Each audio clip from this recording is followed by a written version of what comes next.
The insult. The rain had just stopped when Keanu Reeves pushed open the door of the tiny roadside diner. The sky outside was still gray, and the roads were wet, but something about the warm lights inside felt welcoming. The bell above the door jingled gently, and heads turned.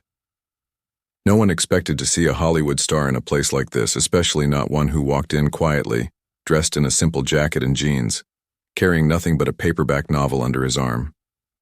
He wasn't there for attention. He just wanted coffee, maybe a slice of pie, the kind of simple things that reminded him of life before the cameras and the chaos. A young waitress named Lana looked up from behind the counter. She was about 21, with tired eyes and a kind smile.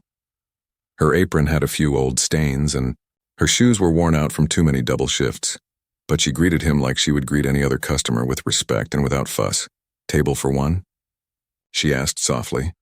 Keanu nodded and followed her to a booth by the window. As he slid in, he noticed a group of loud bikers sitting near the kitchen, laughing hard at something. One of them had greasy blonde hair and a heavy leather jacket with a skull patch on the back. He seemed louder than the rest. The others laughed at every word he said, like they didn't want to risk falling out of favor. Lana handed Keanu a menu. "Coffee to start?" she asked. "Yes, please," he said with a smile. She left to get it, and Keanu opened his book. He liked moments like this. Quiet, real, undisturbed. But peace didn't last long. The biker with the skull patch raised his voice. "Hey, sweetheart," he called out to Lana as she passed. "When you're done flirting with pretty boy over there, how about some real service?" She stopped. Her back straightened. Her smile faded, but she turned around politely. "I'll be right with you, sir," she said, voice calm, but the biker wasn't done. "Sir?" he mocked. "What is this, a 5-star hotel? Maybe you should smile more. Might get a better tip." Keanu looked up. His jaw tightened, but he said nothing. "Not yet." Lana went back to the counter, poured the coffee, and returned to Keanu's table. "Sorry about that," she whispered, placing the cup down. "Some people—" Keanu gave her a warm look. "You handled that well." She smiled faintly, but her eyes betrayed a bit of hurt. He could tell she had dealt with worse. She turned to go back to her work. Then came the crash. The biker had knocked over a salt shaker on purpose, letting it spill all over the floor. "Oops," he said loudly. "Clumsy me. Maybe your girl here can clean it up before she goes crying." To her boyfriend. The whole diner turned silent. The cook in the back froze. A mother with 2 kids stopped mid-bite. Even the other bikers shifted uncomfortably. Keanu stood up. He walked slowly, casually, like he wasn't even angry. But there was something in his calm that made people pay attention. He stopped right in front of the biker's table. The biker grinned. "Oh, look. Pretty boy's gonna say something." Keanu looked down at the mess, then at Lana, who was already approaching with a napkin in hand. "You don't have to," Keanu said gently to her. She hesitated, then stepped back. Keanu bent down, picked up the salt shaker, placed it neatly on the table, and brushed the salt into a small pile. Then he turned to the biker. "I think she deserves your respect," he said.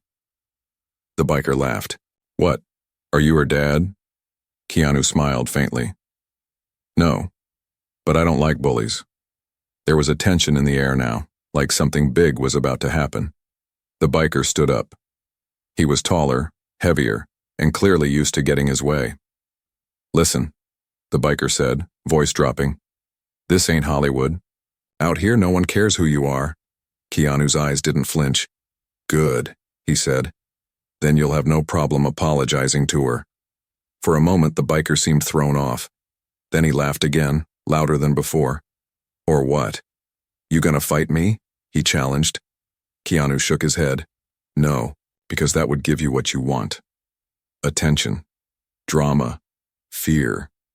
You don't get any of that today." He stepped closer, voice calm and low. "But if you don't apologize to her, I'll buy this diner.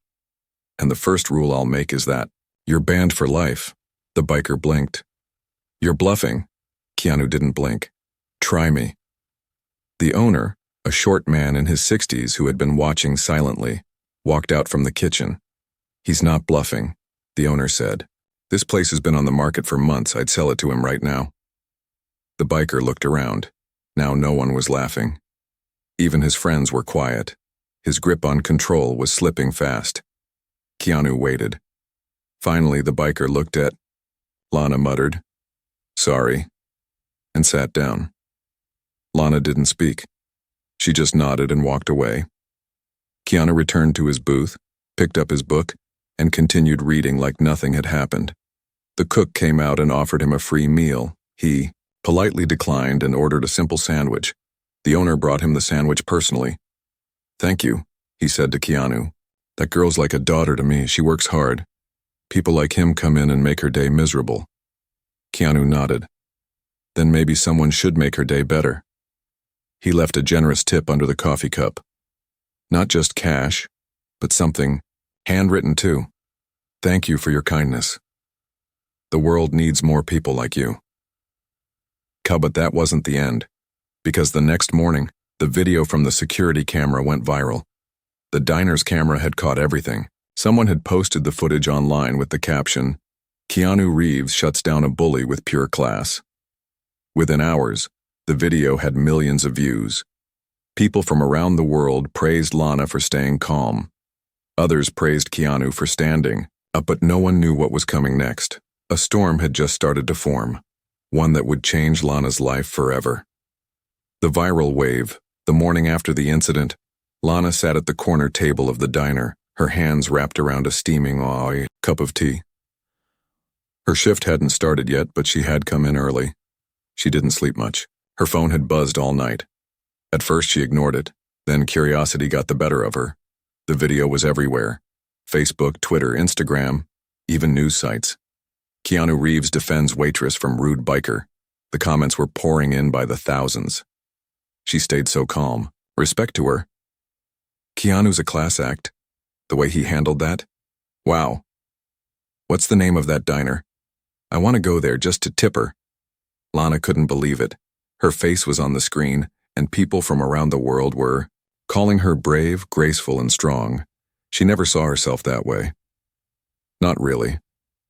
For years, she'd just been surviving, working double shifts, helping her mom pay rent, studying at night, trying to finish a nursing degree she could barely afford. She had learned to smile even when it hurt. She had learned to bite her tongue, to stay quiet when people disrespected her. But last night felt different.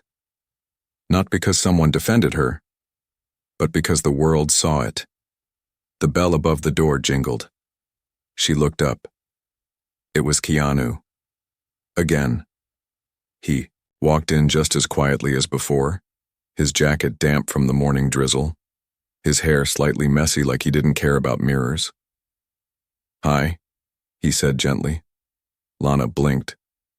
"You came back?" He nodded. "Best coffee I've had in weeks." She couldn't help but laugh, though her cheeks flushed with embarrassment. "I'm sorry about yesterday," she said. "I didn't mean for that video to—" "You don't have to apologize," Keanu interrupted. "You didn't post it. And even if you did, you have nothing to be ashamed of."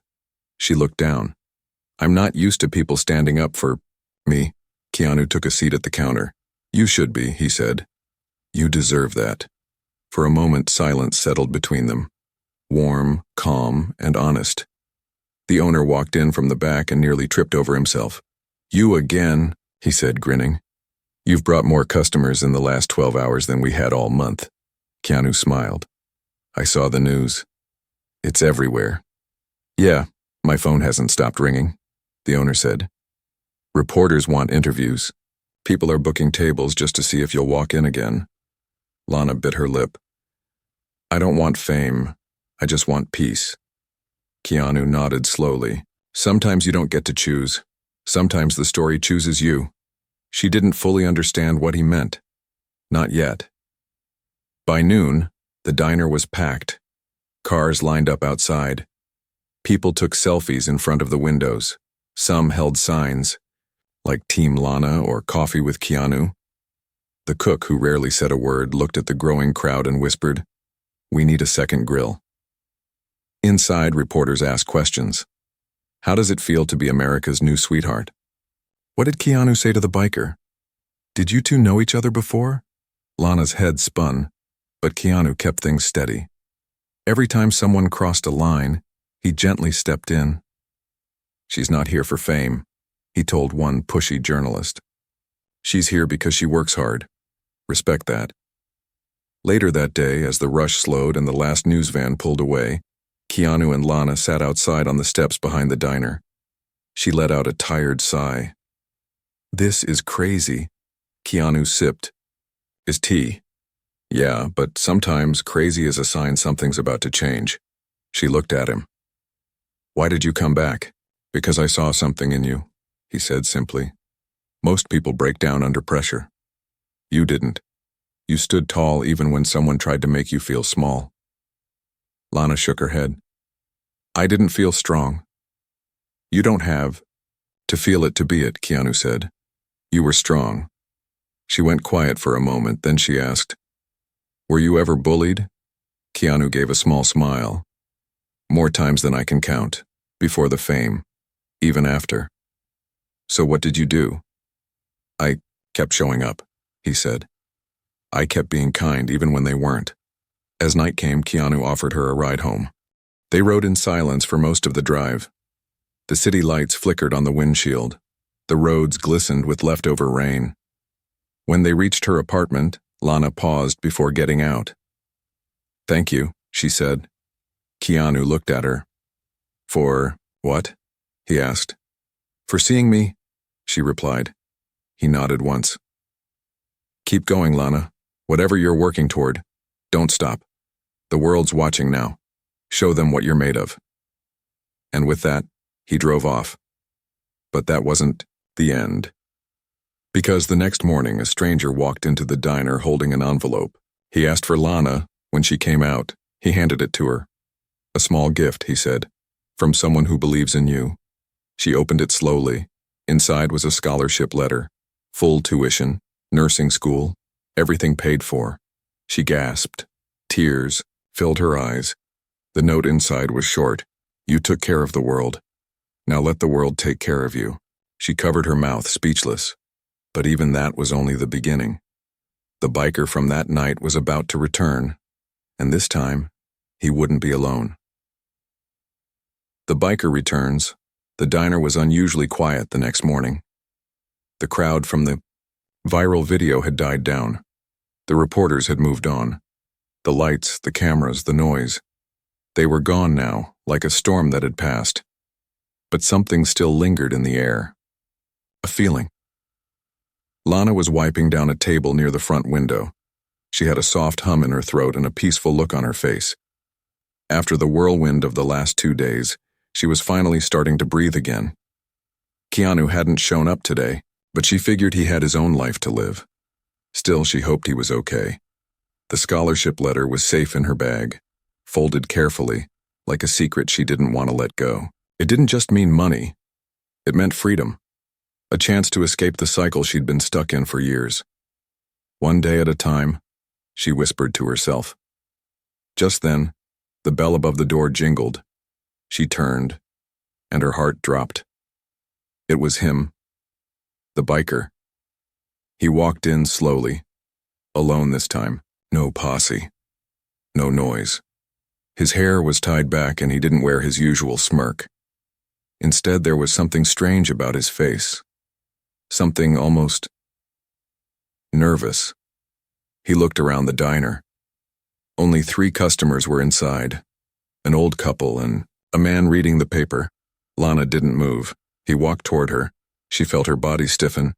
But then, he stopped a few feet away and said, Can we talk? She looked at him, unsure. Please, he added. She glanced at the owner who stood watching from the kitchen door. The cook stepped out too. Everyone was ready just in case. Lana nodded slowly. All right, but only for a minute. They sat at a booth near the window. She stayed on edge. He noticed. I'm not here to cause trouble, he said. I swear. Then say what you came to say, she replied, voice steady. He looked down at his hands, then back up at her. I messed up, he said. What I did, What I said, I was out of line. Worse than that. I was a jerk. She raised her eyebrows. That's one word for it. He gave a dry chuckle. Yeah, and I don't expect you to forgive me. I wouldn't if I were you.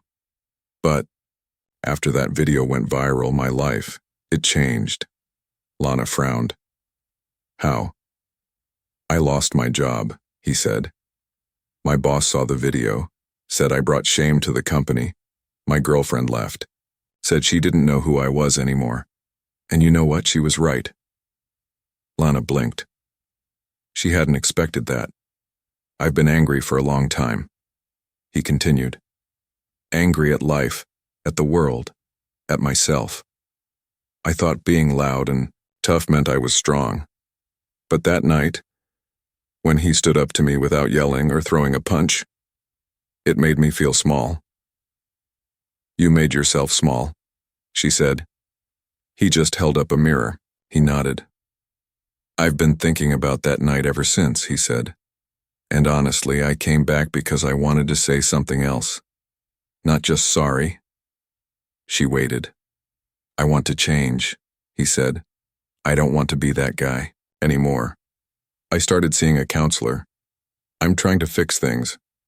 And I was wondering if you could give me a job here, even if it's just cleaning floors.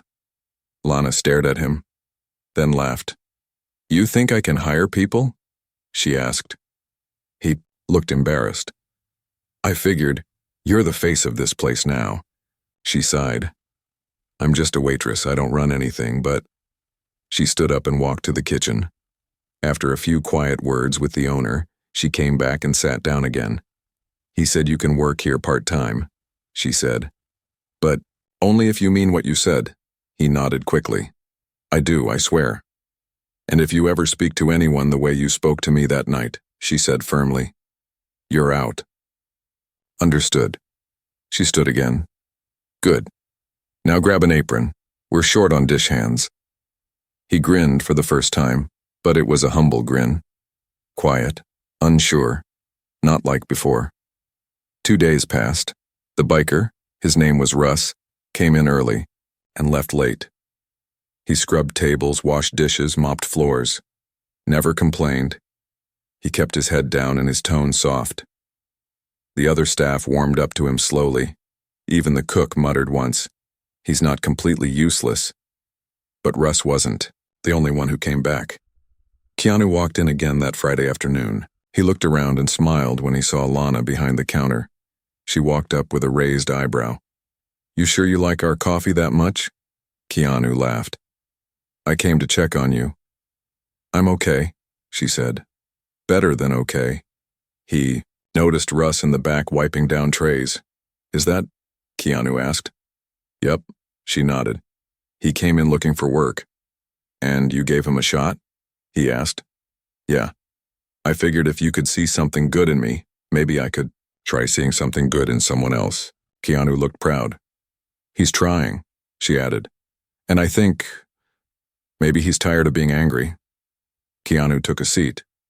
Sometimes people don't need punishment. Sometimes they need a door. And sometimes, Lana said, they need someone to believe they can walk through it. He smiled. Wise words. She leaned on the counter. I've had a good teacher lately. As they talked, something happened outside. A black SUV pulled into the parking lot. Tinted windows. License plate from New York. A man in a crisp suit stepped out. He walked into the diner, looked around, then approached Keanu. Mr. Reeves, he said. Sorry to disturb you. I represent a media studio in Los Angeles. We've been tracking the buzz from that video. Our team believes there's a powerful story here, and not just for headlines. Keanu frowned. What do you mean? The man smiled. We'd like to make a short film, based on this diner, based on her. He pointed to Lana. She froze. Me? She asked. Yes, the man said. You've become a symbol, grace under fire, strength in silence. We think people would watch, and we'd pay well. Lana looked at Keanu, stunned, but before she could answer, something happened. Someone else walked in. A woman, young, nervous, holding a child in her arms. She stepped up to Lana and whispered, "Are you the girl from the video?" Lana nodded slowly. The woman's voice cracked. "I watched it 100 times. Because of you, I left my boyfriend. He was just like that biker. Loud, cruel, always made me feel small. But when I saw you stand up, I realized I could too." She hugged Lana tightly. "Thank you," she whispered. "You saved us." The child looked up and smiled. Keanu watched silently. The man in the suit didn't say another word. He didn't need to. Because in that moment, they all understood. This story wasn't just about a diner. It was about a spark that lit a fire in people's hearts. And it was just getting started. The spark becomes a flame for the rest of the day. Lana's hands trembled. Not from fear, but from something deeper. She had never imagined her life would affect others like this. She wasn't famous. She wasn't rich. She was just a waitress trying to get through each day, and yet, a woman and her child had just hugged her and called her a savior. The words stayed with her. "You saved us." As she wiped down the counter in silence, Keanu sat across from her, watching. His face was calm, but thoughtful, like he was letting something settle inside too. The man in the black suit, still waiting at the back booth, tapped his phone impatiently. He wasn't giving up on the film idea. "So," he said, standing up and walking over, "can we talk more about the project? We'd love to start writing the script immediately." Lana looked at him, unsure. Keanu held up his hand gently. "Let her breathe. She's not a product." "I didn't mean it that way," the man replied. "But there's real opportunity here. We could change lives. We could raise awareness. Imagine thousands more women seeing her strength." Keanu turned to Lana. "What do you want?" She hesitated, looking down at the towel in her hand. Then she looked at Russ, who was sweeping the floor. He gave her a quick nod of encouragement, humble, silent, but real. "I want to help people," she said finally. "But I don't want to be famous. I want to make a difference without becoming someone else." Keanu smiled. "Then that's what we do." He turned to the man in the suit. "We'll talk, but only if she has full control of her story. No twisting, no edits, real life, not a drama." The man sighed, then nodded. "Understood." Later that night, Lana stood outside the diner watching the stars. The sky was clear. The air was cool. It had been the first peaceful evening in a while. Keanu stepped out beside her, holding 2 paper cups of tea.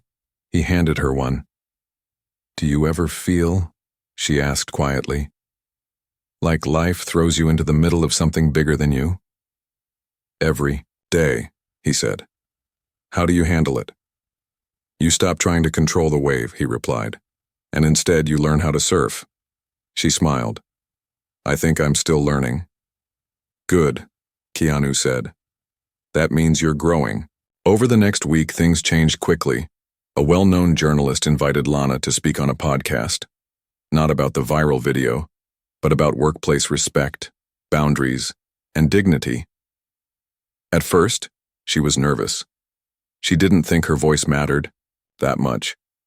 But Keanu reminded her that sometimes the quietest voices carry the deepest truths. So she went, and when she spoke, the world listened. Her story trended again. But this time, not because of Keanu. It was because of her words. She said, things no one expected. Not angry things, not bitter. Just calm truths. "I don't want revenge on anyone, not even the man who insulted me. I just want to live in a world where people don't have to flinch when someone raises their voice." Strength isn't about being loud. It's about standing firm when someone tries to break you. The comments flooded in again. But this time, the spotlight wasn't on drama. It was on healing. Thousands of people, especially women, shared their stories. Stories of standing up, walking away, speaking out. People were calling it the Lana wave. Keanu smiled when he heard that.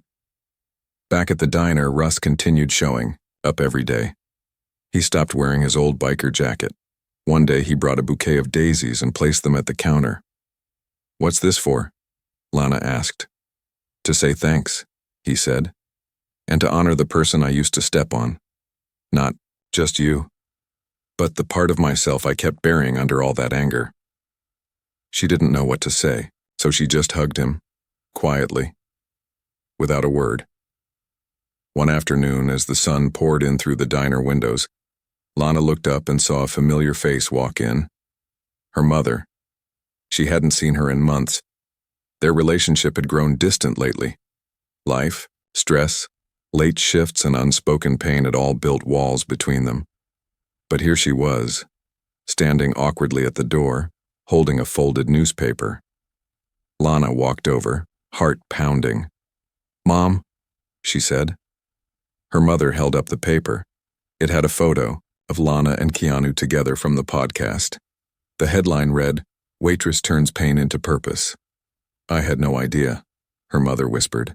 "All this time I thought you were just working, weighing, struggling. I didn't know you were inspiring people." Lana teared up. "I wasn't trying to inspire anyone," she said. "I was just trying not to fall apart." Her mother hugged her, tightly. "Then you're stronger than I ever was," she whispered, "and I'm proud of you." As the days rolled on, something else changed too. Keanu started coming by less often, not because he didn't care, but because he believed something very important. She didn't need him to be the hero anymore. She had become her own. One evening, he sat with her for the last time before leaving town for a film shoot. "You've got this," he said. "I still get nervous," she admitted. "Good," he smiled. "Nervous means it matters." "Thank you for everything," she said. "You changed my life." "No," he said gently. "You changed it. I just reminded you of who you already were." As he left the diner and walked down the street, she watched him go, quietly, peacefully. The spark he helped ignite had become a flame, and that flame was now lighting up lives far beyond the diner walls. But the final test had yet to come, because one phone call was about to bring everything back to the beginning, this time not with words, but with danger. The night everything changed, it was past midnight when Lana's phone rang. She almost didn't answer. She was curled up on the couch, wrapped in a blanket, a warm mug of tea in her hand. The diner had closed late, and she had just finished reviewing class materials for nursing school. The scholarship was real now. Classes would start in 2 weeks. Her life had turned a corner, but the phone wouldn't stop buzzing. When she saw the caller ID, Russ, a chill ran down her spine. He never called her. She picked up. "Russ?" His voice was shaky, rushed. "Lana." "I didn't know who else to call. It's bad. Really bad." Her heart pounded. "What happened?" "It's the guys," he said. "The old crew. They saw the video again. Someone reposted it, with a nasty caption. They think I betrayed them. They think I sold them out to get famous." "What?" She sat upright. "You didn't do anything." "Doesn't matter," Russ said. "They're angry, and they're coming here. They want to ruin the diner. They want to ruin you." Silence filled the line. Lana could hardly breathe. "When?" "Tonight." She looked out the window. The streets were quiet, but in her bones something felt wrong. A storm wasn't coming. It was already here.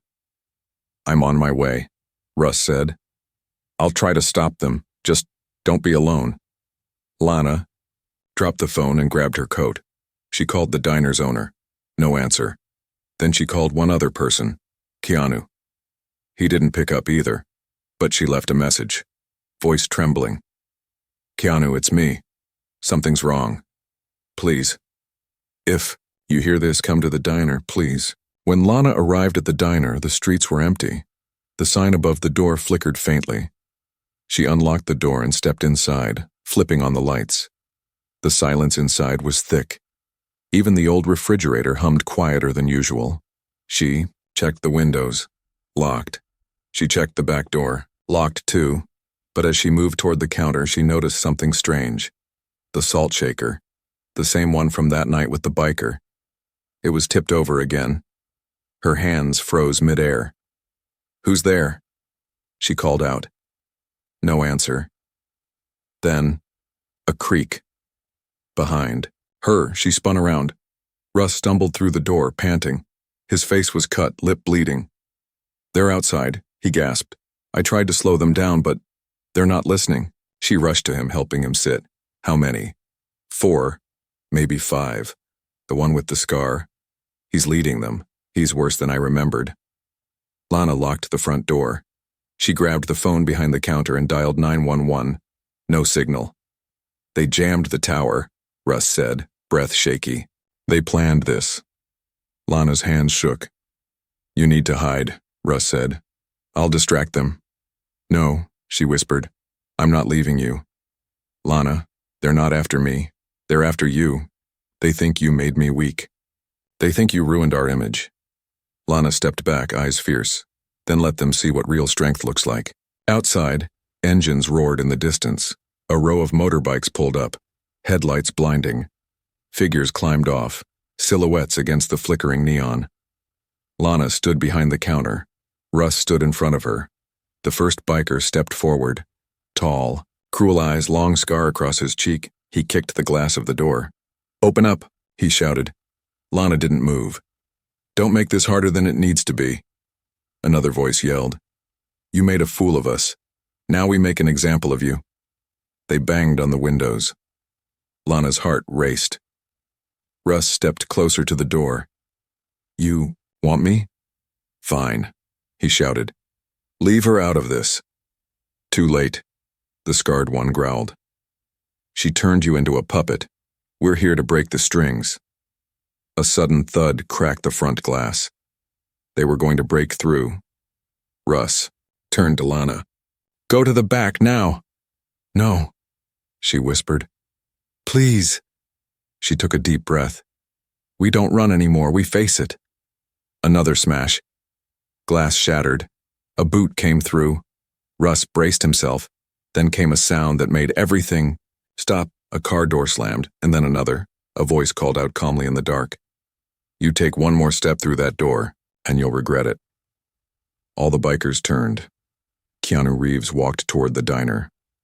Alone, hands in his pockets, his eyes focused, his steps slow, sure, unshaken. One of the bikers laughed. "Oh, it's the movie star. Come to play hero again?" Keanu didn't blink. "No, I came to protect a friend. You think we're scared of you?" "No," Keanu said. "But you should be scared of what you've become." The scarred biker stepped forward. "This isn't your fight." Keanu took one more step. "It is now." Another bike revved its engine. Keanu raised his voice. Not angry, not loud, just steady. "There are 2 ways this ends. You walk away, or you make a mistake you can't undo." Inside the diner, Russ and Lana stood frozen. The scarred biker snarled. "You don't scare us." "I'm not here to scare you," Keanu said. "I'm here to remind you who you used to be before hate consumed you." Silence. Then behind Keanu, headlights. Not just one car. 3. Then 4. A group of locals, customers, even the cook. They had gotten Lana's message. Someone had heard it after all. People stepped out with flashlights, phones recording, hands crossed. Neighbors, students, nurses, mechanics, the community. They didn't bring weapons. They brought witnesses. The scarred biker looked around. Suddenly, unsure, one of the bikers behind him muttered, "Maybe we should go." "This isn't over," the scarred one hissed. Keanu stepped closer. "Yes," he said quietly, "it is." With that, the bikers got back on their motorcycles and roared away into the night. The danger was over. The glass was broken, but no one was hurt. And the world had watched again, because one of the phones outside had been live streaming the whole time. Keanu standing in front of the diner, protecting her, not as a celebrity, but as a human being, and the internet would soon call it. The night kindness won. The kindness revolution. The next morning, The sun rose over the diner like nothing had happened, but everything had. Glass was still scattered across the floor. The front window was boarded up with a sheet of plywood that Russ had nailed in place, by hand. The diner's neon sign flickered weakly, and the usual smell of morning coffee was missing, because no one had the strength to brew it yet.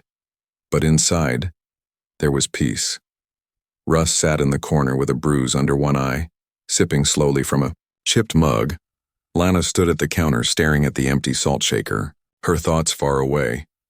Keanu sat beside her, quiet, steady.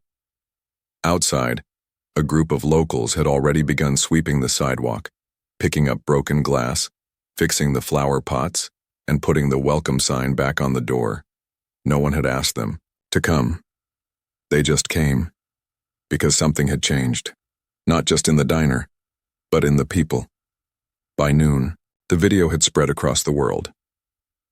Again. This time, it wasn't about a biker being humiliated or a celebrity speaking calmly. This time, it was about a community standing up without violence. Keanu's quiet stand, Lana's unwavering courage, Russ's redemption, and a crowd that said, enough without raising a fist. The headlines read, Keanu protects waitress from mob, again. This time, the whole town stood with her. Kindness isn't weakness. This video proves it. People began using a new hashtag, Kindness Revolution. The comments poured in. This is what real strength looks like. We need more Keanu's, more Lana's. I cried watching this. Thank you. Celebrities reposted it. Leaders shared it. Schools played it during morning assembly. And then, something unexpected happened. Offers started coming in. Not just movie deals or talk shows, but things that mattered. A hospital offered Lana a full-time nursing internship while she finished her classes. A foundation sent Russ an invitation to speak to troubled youth, telling his story of change and accountability. And the diner? Donations poured in, enough to not only repair the damage, but expand. The owner, tears in his eyes, handed Lana a piece of paper. What's this? She asked. Half ownership, he said. You've done more for this place than I ever could. You didn't just serve coffee, Lana. You served hope. She hugged him tightly, both of them crying now. Later that week, Keanu and Lana sat on the diner's rooftop looking out at the town. The stars were out. The streets below were quiet. I don't know how to say thank you, she whispered. Keanu shook his head. You don't have to. But everything you did, I just showed up, he said. You're the one who stood your ground. I was shaking the whole time, she laughed softly. So was I. He smiled. They sat in silence for then Lana asked, why do you care so much? About people you don't even know? Keanu leaned back. Because I know what it's like to be invisible, he said. To be hurting and have no one see you. Sometimes, one person noticing can change your life. She nodded slowly. You changed mine. No, he said gently. You changed the world's. Keanu left town a few days later. No big announcement, no camera crew, just a quiet goodbye. He left behind a handwritten letter taped to the diner. All to everyone who chooses kindness even when it's hard, keep going. You're building the world we all want to live in. Months passed. The diner was thriving. Lana balanced her studies and her shifts, now with help from new hires, many of them people who had once been lost like Russ. Russ became a mentor for young men who didn't know how to handle their anger, and once a month the diner held a pay-what-you-can night, inspired by the belief that everyone deserves a warm meal and a seat at the table. People came from all over, not to see a celebrity, but to be part of something real. One day, a little girl walked in with her father. She handed Lana a drawing, a picture of the diner surrounded by hearts with words written in shaky handwriting. This is the place where good people win. Lana hung it on the wall, right beside Keanu's letter, and every time someone new came in and asked what the drawing meant, she would smile and say, "It means kindness always finds a way." And it did. Because this wasn't just a story about a rude biker and a quiet actor. It was a story about the power of staying kind in a world that sometimes isn't. And thanks to one voice, one choice, one moment, the flame never died. It became a light for others to follow.